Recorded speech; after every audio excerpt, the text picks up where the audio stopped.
Welcome back to my kitchen. I'm going to be making something today that is my absolute favorite food to cook and to eat. Today we're going to be making some enchiladas with a Southwest style gravy. And I don't believe in buying the enchilada sauce out of the store, although if you're in a hurry, I guess that's fine. But I'm going to show you how to make this because it's really easy to make. I got a little bit of a head start. Today we're going to be making a cheese and onion enchilada. Which some people may not like. My managing broker, Stacy, doesn't like onions, so I wouldn't make that for her. I could do ground beef. I made it with pulled chicken. I've made these enchiladas with even tofu, because it'll take on whatever flavor you give it. So right now what we're doing is we're making the spice blend. So I've got 2 teaspoons, I should say, of oregano leaves that I've been crushing. I've got some garlic powder. I've got cumin. And I've also got red chili powder, which I'm gonna put in a second. But what you can do is, I originally started making this recipe by grinding the chilies myself. Today I'm cheating.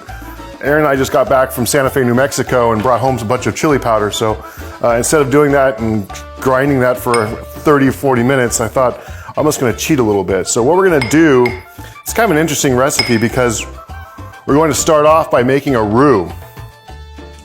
And a roux is a mixture of oil and flour.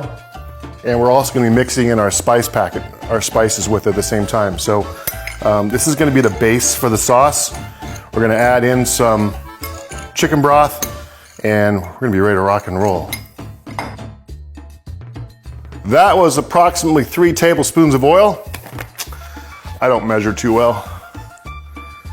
Once this gets heated up, we're gonna go ahead and just whisk in the flour and the spice pack. I love making these enchiladas, especially like on a Sunday afternoon or something when the weather's cold outside and we have some meals for the week. I don't have to worry about cooking all week. I can just reheat these things. So we also need to add some salt and pepper to this too, kind of by taste. We'll add the seasoning again here a little bit. This recipe, believe it or not, comes from a magazine I used to get years ago before things got a little crazy, but it's from a Cook's Country magazine that I have from 2014. So I've had this recipe for about 6 years now. So I'm gonna start whisking in the flour now that the oil is shimmering a bit.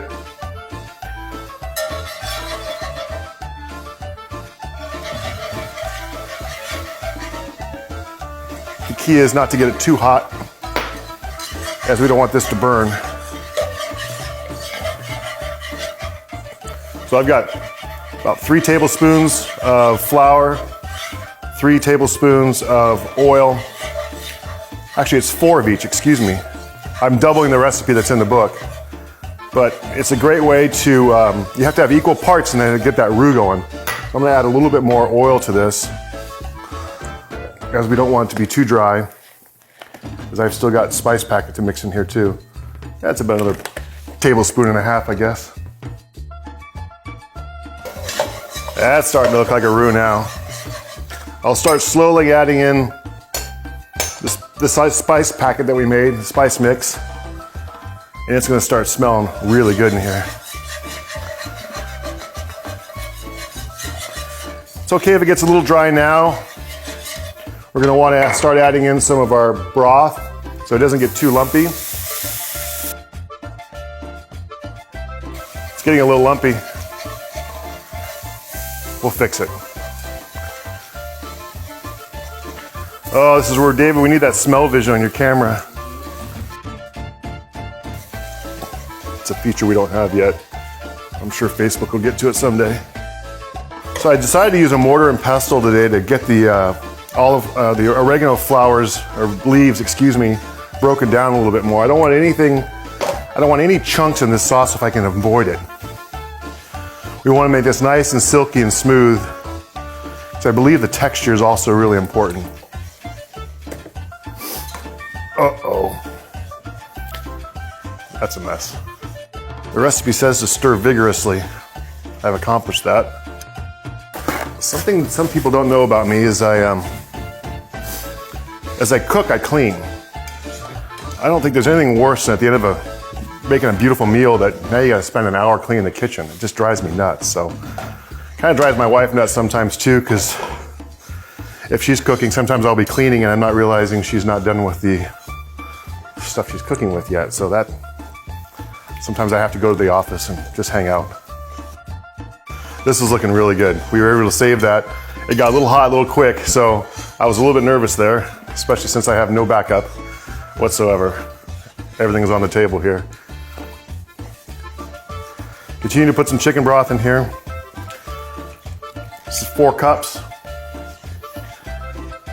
It says I can add water too, but I have to cook it longer, and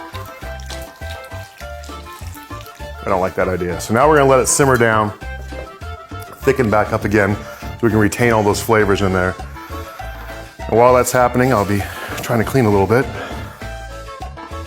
I really like stainless steel appliances. I highlight them when I'm doing my real estate work, but I'll tell you what, they're a pain to clean. Now there's some great products out there, but still, every day you gotta clean something? I don't know. Some of the newer ones have black tops to them and stainless steel fronts, which I think is a much better idea. All right, starting to bubble around the edges. We're starting to look really good. We'll also gotta add in 2 teaspoons of white vinegar. Help balance out that flavor a little bit.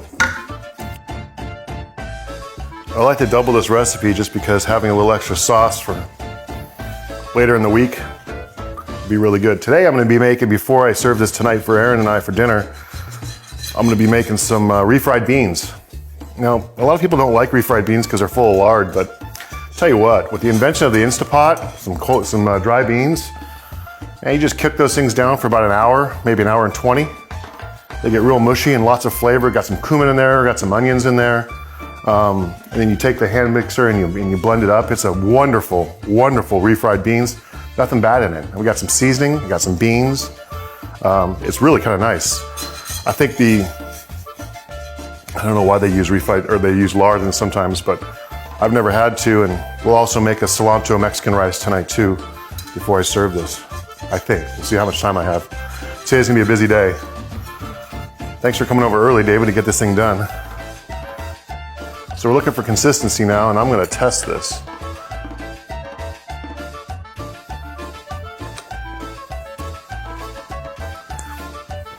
Flavor's almost there, and we need some more thickness. So we gotta cook this down a bit.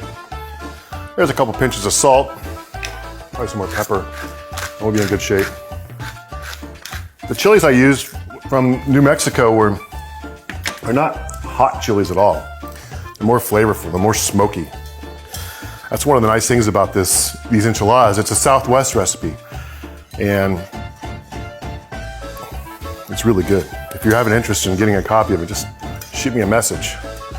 I gave a lot of copies of the 5-spice or Thai spice beef that we made last time. I gave a lot of those out. Some people have made it and really enjoy it, so if it helps you, it helps me. I love showing my affection towards people by cooking for them. It's just something I think my dad taught me. I don't know if I talked about it before, but when he used to barbecue for my friends, he'd have a huge grill the size of this island, and people would have 3 and 4 hamburgers. It's just the way he expressed his love when he barbecued.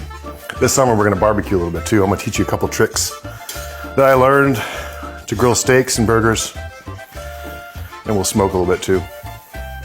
Smoked meats, that is. Check the thick consistency again.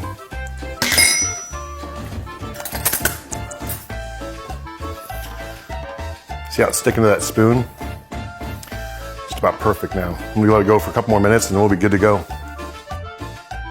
So we're just reducing it down to concentrate the flavors to get the thickness we're looking for. No one likes a runny sauce. We also don't want to make it too thick because that's kind of gross too. Heat the tortillas up a little bit, makes them more pliable. And a wet paper towel. That may not be the way you're supposed to do it, but that's the way I found is the easiest way for me to do it. All right. Now we're gonna assemble. I like to assemble these enchiladas in the pan before we get started. So this should make close to 12 enchiladas, depending on how much sauce we use and how much it cooked down. But we'll start by ladling some of this in the pan. Let's not make this too difficult. It's kind of messy. And we'll put the enchiladas and put the tortillas in there. I'm using corn. I always use corn. I found the big corn ones this time though. We're just gonna get them all nice and hot and saucy, and we'll fill them. This is not a clean job. This is a dirty job. Not Mike Rowe type dirty job, but, oh, so I was just telling David, I was cutting the onions today, and I read something on the internet about onions, and I always hate crying. I feel like I'm a wimp cutting onions, but I cut 2 onions today, and before I did it, I put them in the freezer. Now this, I might just be catching on to something everybody else knows, but man, no crying whatsoever. It was so easy to do. I think it's pretty fantastic. So we've got onions and cheese mixed together. I think Dave's gonna let the dog in because she's whining outside. So once we do this, ow, those are hot. So we're just gonna fill these. Looks like I'm running out of filling faster than expected, but that's okay, we've got backups. Just like to fill these up. You can put anything you want in here. I was mentioning we put tofu in it before. I put tofu and green chilies even. It's kind of a fun combination. We're just gonna keep these tight, roll them together, and we're gonna top them with cheese. So we're gonna bake them for about at 350, and like I always said, you just bake them until they're done. There's nothing in here that's raw, and the sauce is already cooked. So we're gonna bake these off tonight. I'm not gonna do this now. Makes me feel like I'm making dinner when I'm watching the news. It'll be all ready to go.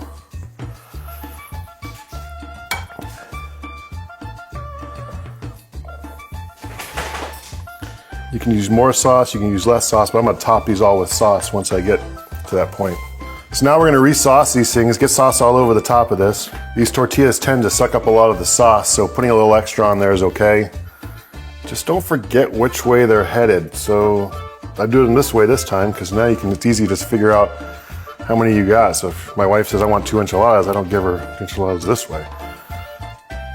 Because they will get really, really saucy and fun. Thankfully, I have some leftover sauce. Really good on chips later on in the week. Quick snack. And we're gonna cover this in some more cheese. Not too much, just because we've got cheese inside of them, but I had leftover cheese in my mixture, so kind of make it up as you go along sometimes. So I follow the recipe really closely to make the enchilada sauce, then everything else is pretty much foolproof. Nothing to worry about as far as doing too much meat or not enough meat or measurements of meat or onion. You just do what looks good. So as I mentioned, we're gonna be making this, cooking it tonight. And so we're just gonna cover with foil, leave it in the fridge until we're ready to cook it. But 350 degrees till it's done, it'll all be bubbly and juicy, and you'll have an awesome meal. Just to prove to my friends out there and my clients, I do more than just real estate. I love to cook. This is my absolute favorite meal to make. It doesn't take very long, especially if you prepare like we did today, but if you have something you want me to cook, let me know. My name is Tim Olson. I'm a real estate agent with John L. Scott.